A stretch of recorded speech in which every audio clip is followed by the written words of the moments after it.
The Rubik's Cube is a three-dimensional combination puzzle created in 1974 by Rubik, a Hungarian sculptor and professor of architecture. The puzzle, originally known as the Magic Cube, was licensed by Rubik in 1980 and sold by Ideal Toy Corp. through businessmen Tibor Loxi and Seven Towns creator Tom Creamer.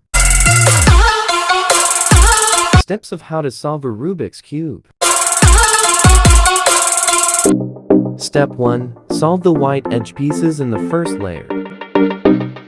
Step 2. Solve the white corners in the first layer. Step 3. How to solve the second layer of the Rubik's Cube F to L. Step 4. Make a yellow cross on the top of the Rubik's Cube. Step 5. Swap yellow edges in the top layer. Step 6. Position yellow corners. Step 7. Orient last layer corners on your Rubik's Cube. Give it to me like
Holy moly, moly, moly.